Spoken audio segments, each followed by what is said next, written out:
As a big fan of the game, I remember when it hit shelves in 2005. It chronicled Neil Strauss's journey into the world of pickup artists, also known as PUAs. He wanted to understand how these men were able to attract women so effortlessly. What started as personal exploration quickly became a cultural phenomenon. The game brought the underground world of PUAs into the mainstream. Men around the world were captivated. They saw a path to overcoming their own dating struggles. The book spawned a subculture.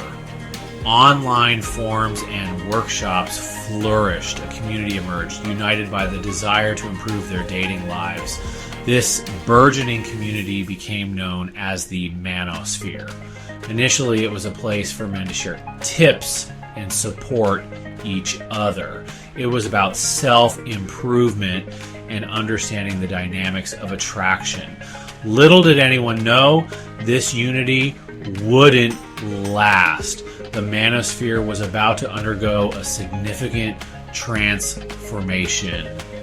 Different ideologies and interpretations of the game would soon emerge. This fragmentation would lead to a stark division within the community. The years following the game's publication saw the Manosphere splinter. While PUAs remained at the forefront, other groups with distinct ideologies emerged. These included the Red Pill, men going their own way, also known as MGTOW and Incels. Though born from the same online cauldron, their approaches to dating and relationships diverged dramatically. The Red Pill philosophy, as its name suggests, promotes a harsh awakening to what it sees as the true nature of gender relations. It often portrays women as inherently manipulative and men as disadvantaged in dating.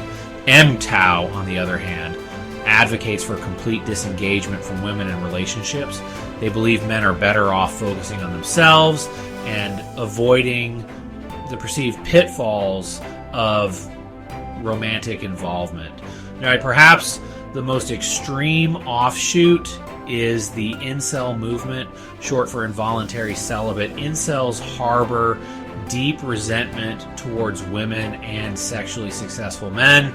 They believe they are genetically predisposed to romantic rejection. Their online communities are often breeding grounds for misogyny and despair. These factions stand in stark contrast to the original principles of PUAs. While PUAs focus on self-improvement and understanding social dynamics, these other groups often dwell in blame and negativity. This division has created a complex and often troubling landscape within the Manosphere. At its core, the PUA approach emphasizes personal growth and understanding social interaction. It encourages men to develop their confidence, communication skills, and sense of style.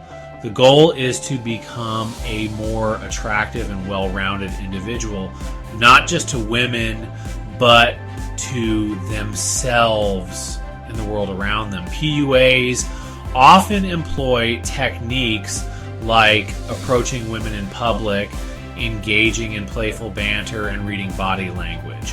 While some may view these methods as manipulative, the intention is to create genuine connection through confident and respectful interaction. The emphasis is on overcoming fear, stepping outside one's comfort zone, and learning to navigate social situations with greater ease.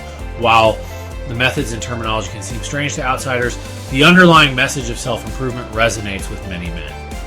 The PUA community at its best provides a support system for men to work on themselves and improve their social skills. And it's about becoming the best version of oneself, not resorting to blame or resentment.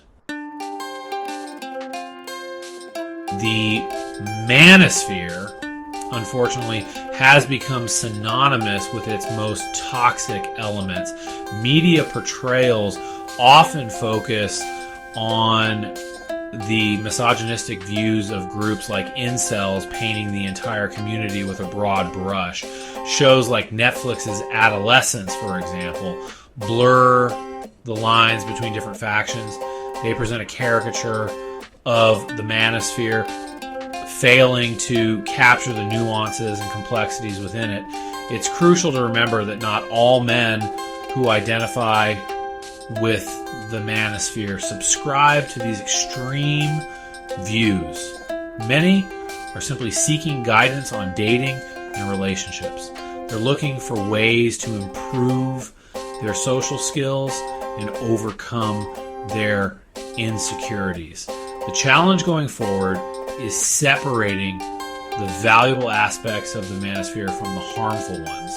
The future of the Manosphere depends on its ability to move away from blame and negativity. It needs to return to its roots of self-improvement and respectful interaction. By focusing on personal growth and genuine connection, the Manosphere can shed its negative image and become a force for positive change in the lives of men.